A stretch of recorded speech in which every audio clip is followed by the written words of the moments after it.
Welcome back to the Music Maestro Podcast, the behind the scenes of the music biz. Today, we're joined by Sunjay Kohli, founder of AAA Media and a leading figure in digital marketing and artist strategy. Sunjay has spearheaded campaigns for KSI, Rita Ora, Kylie Minogue, Fleetwood Mac and more, contributing to UK number ones, Grammy wins and Brit Award nominations. His innovative work has helped shape industry standards, particularly during his time at BMG and Warner Music. Recognised as a rising star by Music Week in 2022, Sunjay continues to push boundaries in the music industry. Most recently, he played a key role in the award-winning campaign for Adam Port's Move, a global dance hit.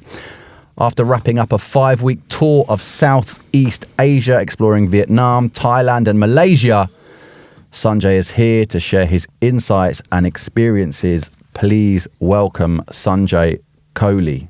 Thank you, bro. What an intro.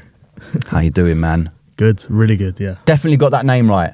You did, yeah. Like, don't know if you watch cricket, but like Virat Kohli. Quality. Okay, yeah. Nice one, man. Well, listen, it's great to have you here, and there's a lot to talk about. I think there's some particular topics I want to home in on, but we'll get into that a little bit later.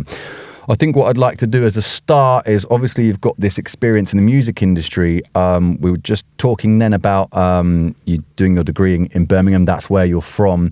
Where did the music journey start for you? Like if you're going right back to when you were a kid. Yeah. I mean, I've always been an avid fan listener to music, and I think just being a consumer was never enough for me. So aside from listening, it was back in Birmingham, back in sixth form days and uni days, when we had like an online publication and we used to like write about music, go to gigs, interview artists, all that sort of stuff. And I think that's where the journey into this career really started for me. Was there any particular artist that sort of stood out for you when you were younger? You know what? I grew up on a lot of, we'll talk about it later, but I grew up on a lot of like old soul music, 60s and 70s, because of my parents. Right, okay. That's really what I sort of grew up on. And then I sort of really fell into rap and hip hop and R&B, and that sort of music was sort of, what I grew up on. Okay, so when it comes to your degree, a lot of the people we've spoken to have sometimes done music-based degrees, but yours is international business and management. During your, your educational years, was music on your agenda as a career? Yeah, it always was, like from school days. But I always just envisioned having a sort of maybe a more traditional degree. International business and management is what I studied, with Spanish as well. Wow. I didn't actually really look into like music business degrees. To be honest, no sort of disrespect to them or anything. I just felt like the experience was more important to me, trying to get that experience of working in music rather than studying how it works. I'm sure it would have been helpful. Sure, I would have learned a lot more things than it would have, taken me a quicker time to learn stuff. But yeah, it was just something I always wanted to do. It was business. It's funny because we've touched on that topic before about the value of doing a degree in music a number of times, because I did one myself, and there's always that a big argument when it comes, I guess, to university generally. Whilst it's the University of Life, they call it more than anything else, really, it seems. If you do a degree or you get straight into the music industry from that point, when you come out of that degree, you've got to go back to sort of the start where someone's got that 3 years on you, because you're coming out of uni and you're getting like for me it was an internship, but then you're seeing your peers getting like different grad roles with double your salary, and you know what I mean? It's like a big thing. It really can impact your the way you're thinking. So totally. Okay, so when we get into your degree, this is 2013 to 2017 I've got from LinkedIn. So there's a number of, when it comes to your I guess your experience, you've got a lot in your your formative years. But when we kind of get into the nitty gritty of your career, there's, like I've already mentioned, Warner and BMG. There was also Ticketmaster to begin with, and obviously we've now got to the point where you're doing your own thing. Why don't you talk us through that journey? I guess leading up to just before AAA Media. Yeah, no, for sure, man. So 4 years at uni. 1 year was actually a placement year. So that was when I went to Southeast Asia for the first time. I did my placement year in Vietnam. Amazing. And it was an incredible experience. So Did that. I had to, because my degree was international business, I had to do an international placement.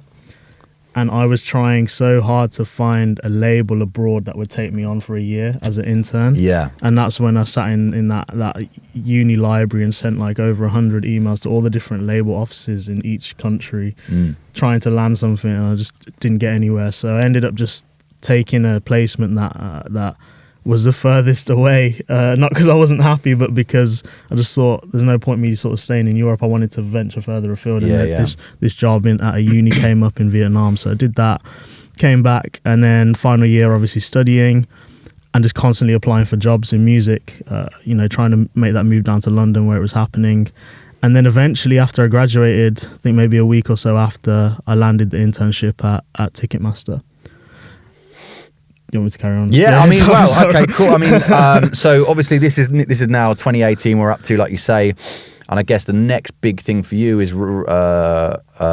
securing a marketing digital role at the catalog label at Warner, which is Rhino, that's right? Correct, man. So yeah, after that, I mean, that internship at Ticketmaster was amazing. I learned all about the live industry. I had no clue how it worked. And it's really fascinating, at gigs every week and all that stuff. So that was incredible. And then it was Warner. So I landed a digital marketing role at Warner in Rhino in the catalog team. So looking after all of their sort of catalog campaigns, running the digital ads for them, booking them, content strategy, social media, all that stuff. And yeah, I was there for 2 years, and it was great. It was, learning how campaigns were structured.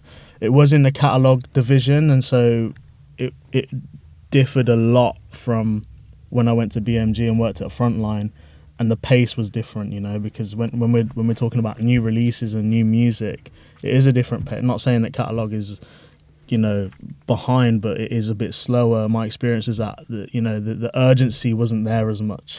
I mean, yeah, we love working with catalog teams for that reason, because they're always afforded more time. 100%. Yeah, 100%. I guess if a release has already been out, you're not chasing a release date, so to speak. Obviously you get reissues of albums and whatnot, but you've got a clear idea of when that's going to land. Whereas sometimes, again, we've spoken about this, is artists could just be like, yeah, I'm dropping a single tomorrow. Yeah, and you gotta adapt to it and run to them. So yeah, it was the 2 years there, and then it was BMG. And the thing with BMG is that the role that came up was actually focused on YouTube. So it was a YouTube account manager, and so my experience had already touched YouTube at Warner, looking after everything digital, but this role at BMG was YouTube. And then I spent the last 4 years doing that at BMG and learning everything about YouTube. So not just content strategy and when and how to release videos and optimizations and SEO,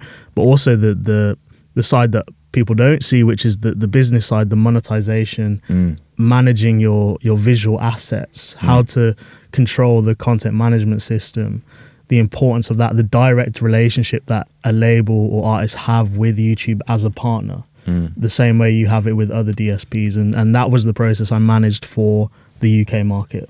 Yeah. Okay. Yeah. And so how did these two roles come about then? Because obviously, you go from Ticketmaster to Warner Music Group in 2018, and then you joined BMG in 2020. Yeah, I mean, the just opportunities that I applied for. Really? Yeah, it was that simple, man. I didn't have any contacts at either of the labels. Didn't have any friends from Birmingham. Not really connected like that. And yeah, it was literally just online applications. Okay, so then would have been before, but in January of this year, you decide to launch AAA Media. How long had it been, which is obviously your own business, you're founder and MD of, how long had it been on your radar that this is what you wanted to do? Yeah. And how did it feel making that initial jump? I always wanted to work for myself. It's always been the strategy or plan, I guess. And yeah, I think it just felt like a right time in January, the start of this year, the end of last year. There's a lot of changes in the industry. There was a lot of people being made redundant. There was a lot of reshaping, reshifting, reorganizing from all the labels. Fortunately, I wasn't impacted by that. And, it was a decision that I made a few months prior to the end of the year. And obviously I had a notice period to serve and all that stuff. But yeah, it was always something that was on the radar for me. It's always something I wanted to do. And it was, how it felt very scary. It's frightening, man. It was going from a stable income, a label, to not knowing what was going to happen, who I was going to be able to work with. There was a fear of, will I still be connected? Will I still be going to events? Will people still be inviting me, etc.? Is there enough potential work? There was all these sort of thoughts, but you just had to jump. Absolutely. Okay, so AAA Media. In short, what is AAA Media? Yeah, access all areas, AAA Media. It was actually born from, there used to be an online publication called Nation of Billions. I was an editor for that for nearly 6 years. It was founded back in the day by DJ Semtex and a industry legend called Mariam, who's actually ended up becoming a mentor of sorts to me. And, they founded this publication, and it was really like one of the leading for the culture, like really embedded into culture. And, the first to sort of get interviews with people like Dave, and like when the American artists came over, they're really like embedded. And, for that publication, I did a bunch of interviews, a bunch of features with artists, etc. And within it, there was a brand called AAA Pass. And what it essentially was instead of your standard interview Q&A, it was going on set with an artist or going backstage at their show and documenting the whole process. Right. And we did that for a number of different artists, and sort of did like some video clips, and used to do like a first person recount of the night or the tour or whatever it was. And that kind of where the idea was born. And what, to me, the reason that the name was so important to me was that it was about being given access, because we weren't, not where I'm from, I always say for people in London, I know it's difficult to get into music because it's a very supposedly sexy industry and there's so many people want to get into it, but it's on your doorstep in London. It's not on our doorstep in Birmingham, man. Like we had to not only geographically, but also when it comes to other sort of other points of difference, whether it's race or gender or background or whatever it is, it wasn't easy to get in, and so. Yeah, for me, that was really what it represented. So you've been doing it, pretty much a year now. How's it gone? It's going really well, man. I can't complain. Like it's, like I said, I was very nervous to take that step. But I think the 7-8 years that I had worked in the industry already has really proven fundamental to how we've grown. We've been able to work with some really amazing clients, really big labels, really small independent artists, ranging from both those scales, end of the scales.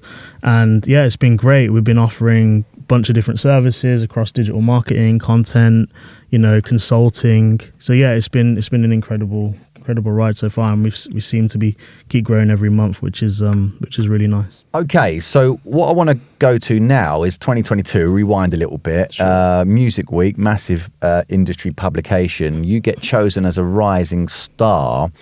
How did that come about, and what impact did that recognition have on your career?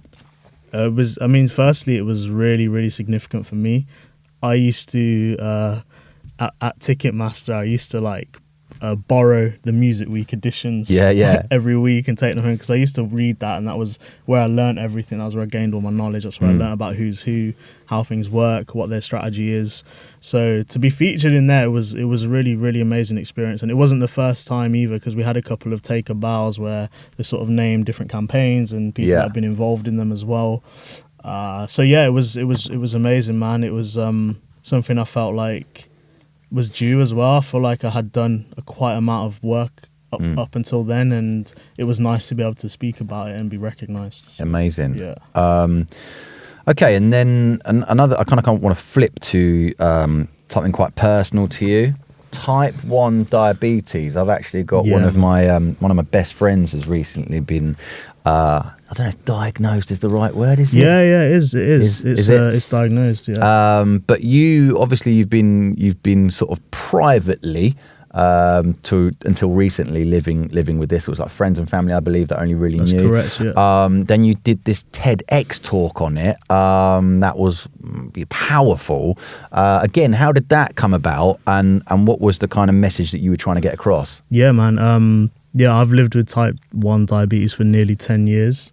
It was hereditary. It wasn't called. I used to be a lot fitter. And it wasn't caused by diet or anything like that. It just happened overnight. I had symptoms for 2 weeks, went to hospital, and they just diagnosed me, and that was it. Life was changed. And so it's not something that's talked about, and especially in the South Asian community as well. Like, actually, India's the capital of diabetes worldwide. And so I felt like it was important for me. I'm in such a niche. Not only am I South Asian and type 1 diabetic, but I work in music. I don't know anyone else that does that. So, it was important for me to shine a light on it. And I think that process of talking about it in the TEDx talk on such a big stage, it really helped me kind of accept it as well to a certain extent, because being able to, obviously everyone has so many different conditions that they have to deal with, and being able to really turn it into a strength, something that you viewed as a vulnerability, I think that's the key, really. Yeah. How do you manage it? Because a lot of people are familiar with diabetes. I think typically they're familiar with type 2. That's sort of, I'd suggest the most common. I mean, there's obviously there's a lot of talk at the moment, type 3 being linked to dementia and all of that. But type 1, what can you do? Manage it. And what ways? Yeah, you have to manage it. I like to see it as a condition rather than a disease. So like, as long as it's managed well, you can also live a normal life without any years lost and whatnot. So, but yeah, essentially it's a condition, and you're basically doing the job of your pancreas, which isn't secreting insulin as it should. So you're managing that process. You're trying to measure and understand how much insulin you need with regards to your intake of food and carbohydrates, and then just managing all the different external conditions that can affect your blood glucose level. So that's temperature, exercise, stress, anything. You know what I mean? All these different things can impact it, and it's different every day. So amazing. Okay then, so another a topic we do seem to be talking a lot about at the moment is independent talent. It seems like there is becoming more and more opportunities for independent talent to rise to the top. Leveling the playing field is a term we've heard a lot. You're a passionate advocate for independent talent. I've got a quote from you here. Working with independent talent is about more than just projects. It's about being trusted to support their growth and amplify their stories. How do you approach doing that, and why is it a key focus for you?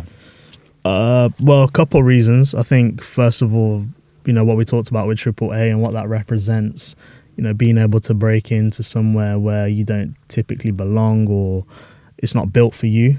I think that represents the I guess the morals of what independent artists and independence represents. So, that's a key reason. But the other reason is actually, if you look at the industry and the shift of it, and the shift of controlling of copyrights, and going from monetizing copyrights to monetizing communities directly, in the sense that instead of giving your copyright away and then you get a check for it, you can actually monetize your community yourself directly now. And so there's a huge shift towards that. It's not a secret, everyone knows about it, it's spoken about every day. And that said, I think, major labels will always be there because they have so many rights, they have so much catalog that they manage, and I don't think they're insignificant. Obviously, those establishments can still do things that you can't do yourself. Whether it's have the knowledge or people or resources to tap into international markets, have budget, know certain things that you might not be privy to. So whilst there is a huge shift towards independence, I don't think it is always the best thing for everyone. The shift of power, I guess, is what I'm seeing spoken about quite a lot, particularly on LinkedIn.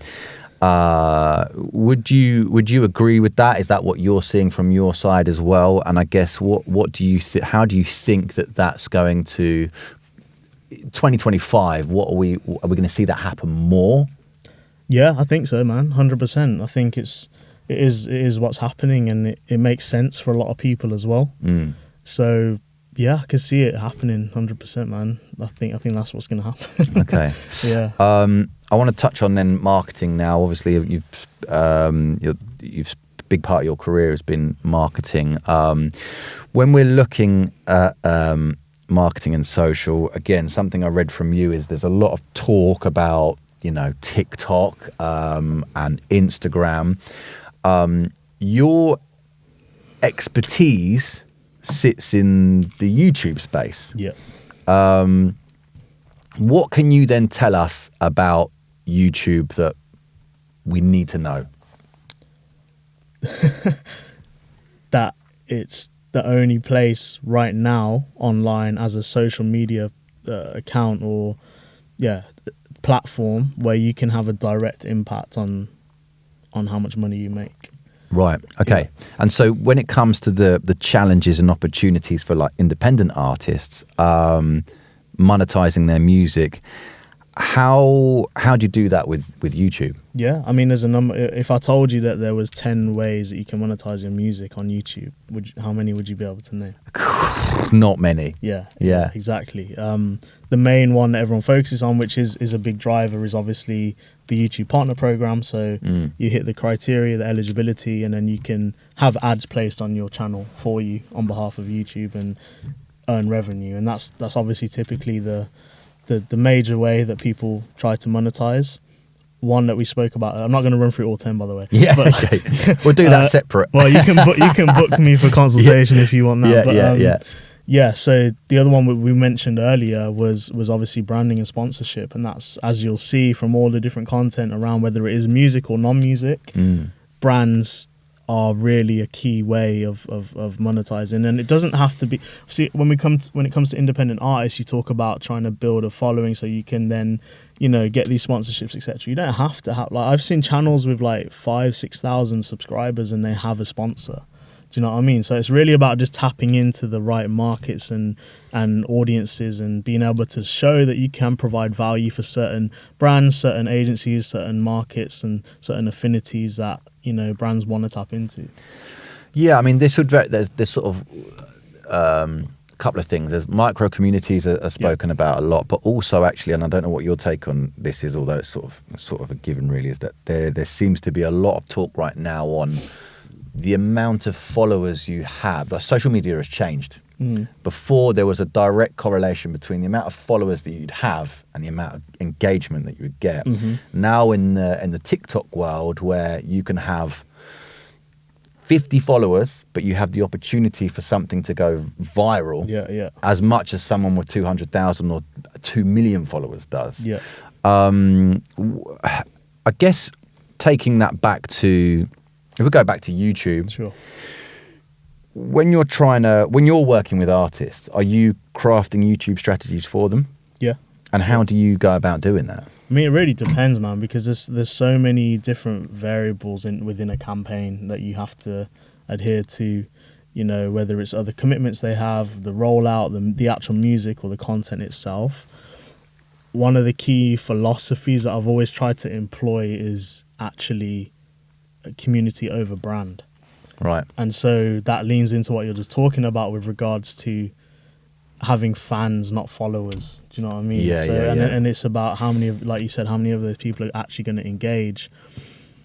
And it is cliche really, because so many people say it, but actually you look at like certain businesses now that are focusing on this. You look, I don't know if you know about Even, for instance, but their focus is really earning $20, $30, $40 from one fan rather than $1 or $2 from 100 fans. And I think to be honest with you, because it's so saturated, the market, and there's so much content out there, I feel like that's all you can really do now, unless you've got the huge powerful push behind you of a major or some sort of funding, or you're just incredibly fortunate. I think that's the way forward. Do you have ideas on how you can turn followers into fans? We've spoken before with Alicia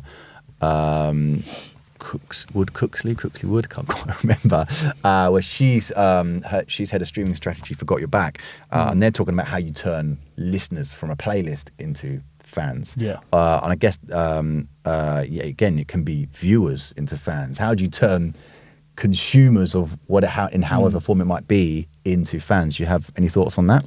Yeah, I mean, it's really about compelling storytelling. You know, there's a quote that hit me really like years ago. It was basically people like the music that says what they're afraid to say, and essentially what it is you're trying to find value in something, whether that's whether that's something that represents you.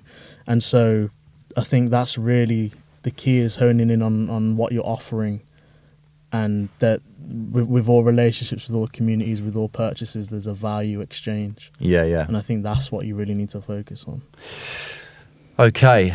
I want to now discuss, this year, AAA Media, I'd say one of the highlights for you, you worked on an award-winning campaign for Adam Portsmouth.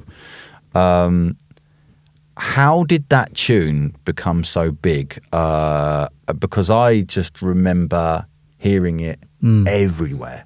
I think it just I think it's just a slapper of a tune, man. Yeah. I think it was, first of all, it was dropped at the perfect time, just for summer, ready for summer.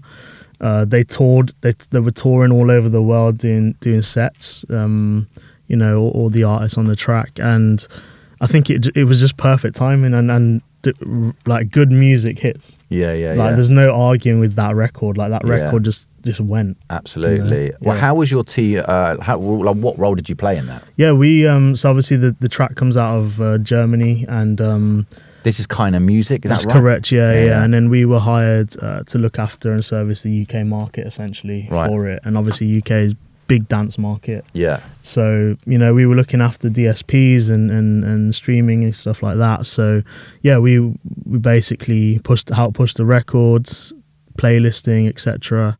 So, another thing I noticed on your socials, which I thought has got to be a highlight in some respect, is Russell Brand. Yeah. He reached out to you. Yeah. There was a opportunity to do some work for a influencer, they called it, and it wasn't disclosed at the time. So how did this come about? It was just a recruiter that actually emailed me, and she was like, we have this influencer that needs someone that's good on YouTube. So I was like, first of all, I'm working for myself now, but is that okay? And they were like, yeah, that's fine. And then I was like, okay, who is it? And they're like, Russell Brand. I was like, okay, what the fuck? And then this was just a prerequisite. Like this was summer of 2023. So it was actually before all of these allegations came out, etc. And not obviously would never advocate any sort of abusive behavior or anything like that. Totally. Russell Brand, and so that happened. And then what happened was essentially they called me and they were like, okay, can you come and meet him? He wants to meet you. So they sent a car to my flat, and they drove me out to some next area, man. It was like near Henley. Yeah, he's actually round the corner from me. Is he? Okay, cool. He's literally round the corner. So the from old me, converted pub in Henley. Yeah. Oh, so so that the converted pub he's is I know what you mean. It's just past Van Henley. Yeah. So just past. Like there was no phone signal. The taxi driver didn't know where he was going. It was that sort of vibe in it. So we got there, and Piss Hill, I think it's something. So that's what it is. Yeah. That's it. Which is fitting. Yeah. And yeah, man, like we got there, and then he was just wrapping up. So he's got this crazy setup. He converted a barn into like his podcast studio. That's right. Yeah. And he was just finishing wrapping up a podcast, and the day before he had like Tucker Carlson there from like the big American news presenter and stuff. And I was watching him. They took me in to watch him wrap up the podcast, and it was like he was just so flamboyant, so amazingly like presenting, and just really theatrical. He's Russell Brand. He's theatrical, and he's all this stuff. Yeah. And then basically, I went into the other room, and then him and his team came in, and he just switched to like this really laser focused, serious businessman. And he was like talking about YouTube and what he wants to represent and what he's trying to do on the platform, and you know, what they need help with, etc. And yeah, eventually after that, we worked together for a little while, basically working on his YouTube strategy, helping out with the optimizations and all that stuff. And they were pumping out a lot of content, you know, because YouTube wasn't actually their main focus. They had to deal with Rumble at the time. I don't think they still have it. And essentially it was an exclusive deal with Rumble, and then they'd cut some of the podcasts to put on his YouTube channel and monetize that as well. And obviously a couple months later, what happened, and then it kind of just shut down. And but amazing. So it was a great experience, man. I guess it also for you at that point, it's a you know, another form of recognition in a way, right? Yeah, I mean, first of all, it was amazing. Secondly, it opened my eyes to non-music world and of clients and potential work, and you know, exploring the influencer side of things. And because I was so laser focused on YouTube for music, for artists, that actually YouTube isn't made for artists. It's made for creators and influencers, and you know, artists just live on there as well, and it can work for them. But YouTube is a content first platform, so it really opened up my eyes to that. And yeah, it was incredible. And there was some, like, the way that they worked, like, I'll give you an example. So for each video that they uploaded, they had, and I was involved in this as well, they essentially had 20 alternative titles and 20 alternative thumbnails. Wow, man. And what we would do is, as soon as a video was published, we would track it every minute and see how many views it was getting every minute.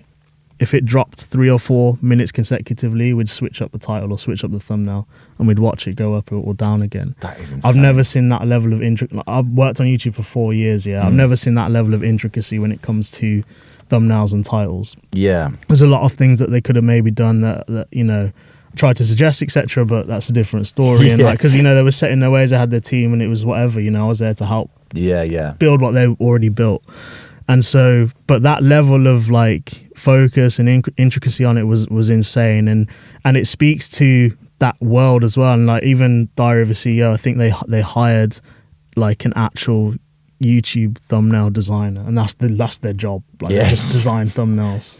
Because that's how important it is. And then people don't understand that these little things can really impact. And this is what I talk about YouTube, is that you can really have a huge impact on how you perform and how much you monetize. Sounds like you can give us some advice, because we do one thumbnail, one title.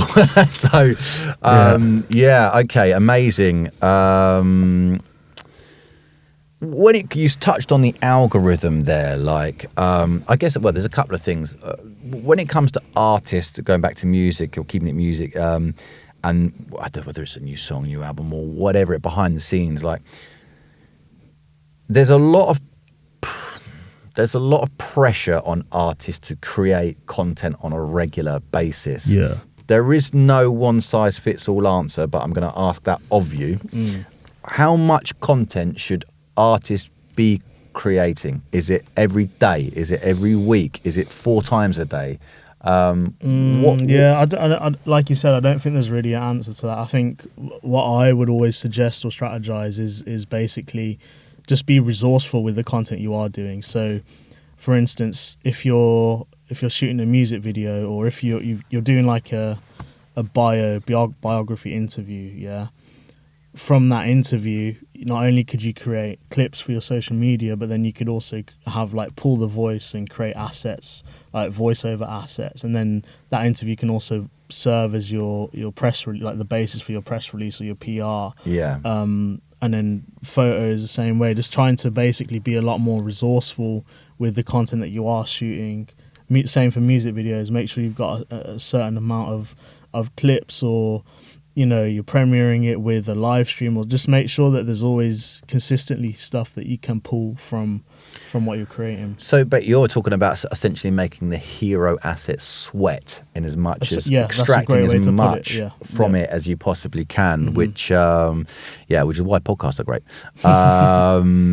Okay, so the algorithm, I do want to talk about this. Obviously, algorithms work differently on different platforms. Yeah. Again, when you're an artist, how the hell it does feel like everyone really, whether they're music artists or just content creators, are at the mercy of an algorithm. Yeah. How do you navigate that?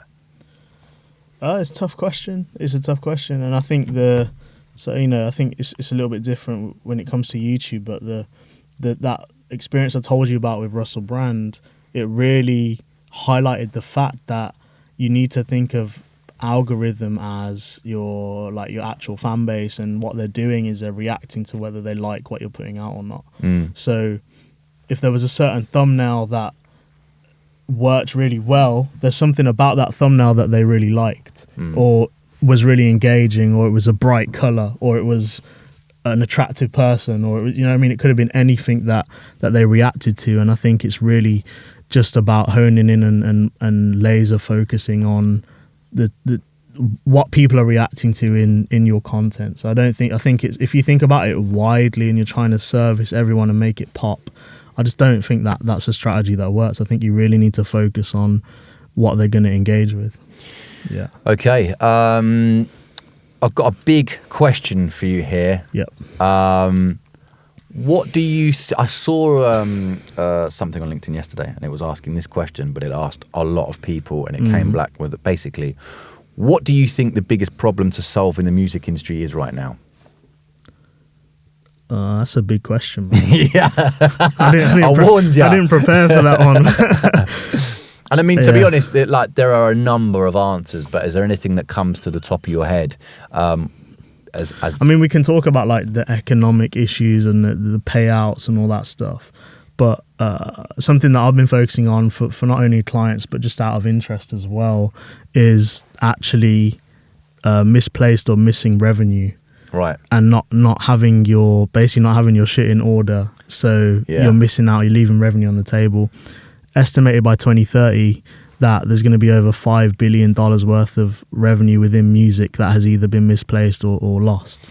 And can you let us into how that's been lost or why it's been lost? Various different ways that's happened. It comes from publishing, it comes from streaming, etc. One of the examples you might have seen on the news is the case of UMG versus Believe. Yeah.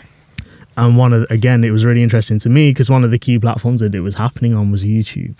And so there was a whole bunch of basically rights being monetized that shouldn't have been monetized by certain parties. And I just found it fascinating because I was like, we're talking about thousands, hundreds of thousands, potentially even millions of dollars worth of revenue that is being misplaced or misclaimed or claimed incorrectly, which is insane. It's insane, man. And a lot of it is because of, like, especially with catalog acts, there's these old deals that the artists are wrapped in, and people don't even pay attention to certain things, and things have just been running the way they've been running for a long time. And I think it's very clear that a lot of rights are with parties that they shouldn't be with. Yeah. It's a tricky one, but then if you're an artist, or how do you overcome that problem? Well, if it's on YouTube, you can come to me. But no, man, it is tough. And I think the first thing is obviously educating yourself about what exactly should be happening. And then going to see if it is happening or not, and pressing people, like press your distributor, your label, your product manager, whoever it is, press and ask the questions, because they have to answer to you. They're there to service you. I'm there to service my clients, you know. Press. Yeah. Okay, 2025 then, I want to know if you've got any kind of predictions for 2025, whether it be trends or artists to watch. What's your take? Nah. Haven't got any. Not thought about it, man. But yeah, I think we'll continue to see this shift towards artists favouring having an independent setup and rollout and drafting in specialised teams to help them, rather than depending solely on one establishment where they are competing with their co-signees. Yeah. So I think that will continue to be a trend. Artist wise, there's thousands, man. There's one that in particular that we did when we worked with Craig David at BMG a couple of years ago. He did a track with a guy called Nipper, R&B guy from London, and I think he's set to go. I really like him. We're working with another artist who's based out of New York called Poison. She's doing really well at the minute, and she's collabed with some big artists, Cash Cobain, Too Rare, etc. So there's a bunch of different artists, man, but it's too many to tell. So what about for AAA Media? What are you looking to achieve in 2025? Yeah, continuing to grow, continuing to work with clients, big artists, small artists, labels, management companies. We're also looking to get a lot more into the education side of things, and I've done a lot of panels and workshops in my time, so I'd like to offer that out more to more independent artists and creators. And we're just going to continue to build and grow. Cool. I've got one more question, I think, and that's sort of, it's another big one. But when it comes to giving your advice to artists that want to build sustainable careers, there's a question I've asked before. How can artists build sustainable careers in today's music industry? Differentiate your revenue streams, essentially.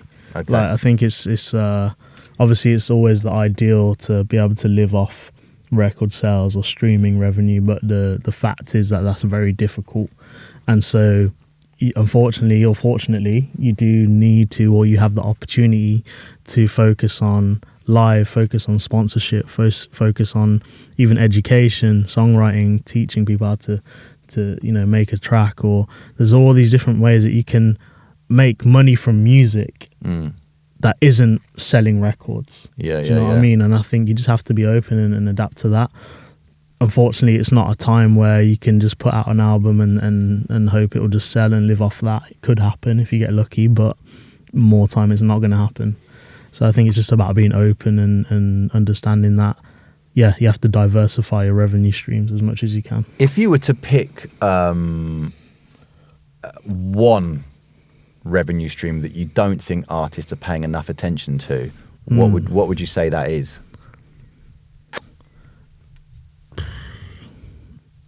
Probably live, I think obviously it's the real test of a fan base is if you can sell tickets.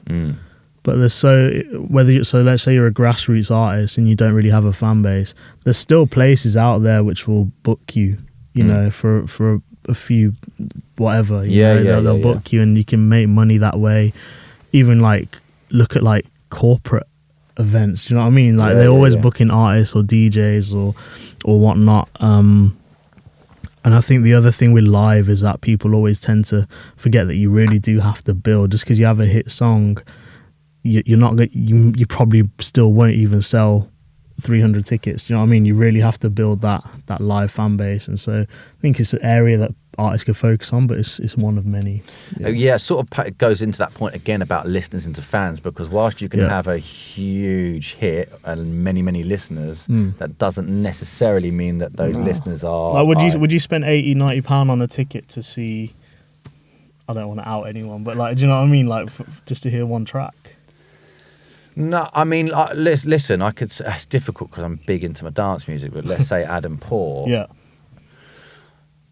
That's kind of. I mean, I would say that probably not. Even though I love that tune, because I'm not. Even though I've started to learn a little bit about kind of music and that collective, and there's an interest there, but certainly not enough for me. I mean, the thing is, back in the day, you would buy an album for £12 because you liked one song. Yeah. It was do you know what I mean? So but because we're not in that market anymore, you can't. It's not a thing. I bought my first album that I bought was John Legend's Get Lifted, and it's because he had a tune on there called "Ordinary People," and that was my tune, man. That was the first. I didn't know any of it. I grew to like the album, but I'm probably also grew to like it because I paid £12 for it. Do you know what I mean? Yeah, man, it's a tough one. Different listening experience back then as well, because obviously when you buy an album and you're not streaming and it's on let's say it's on a CD, you're just left with those tracks, so you rinse it, and you got the booklet and you read, you know what I mean? You read the booklet and everything, and yeah, man, but it's a different time. So. Yeah, I mean, listen, there's a lot to be said about, I guess, the way that people are approaching the kind of physical side of things, obviously, vinyl and booklets and whatever it might be, which is really interesting. But I guess, it sounds like there is so much more.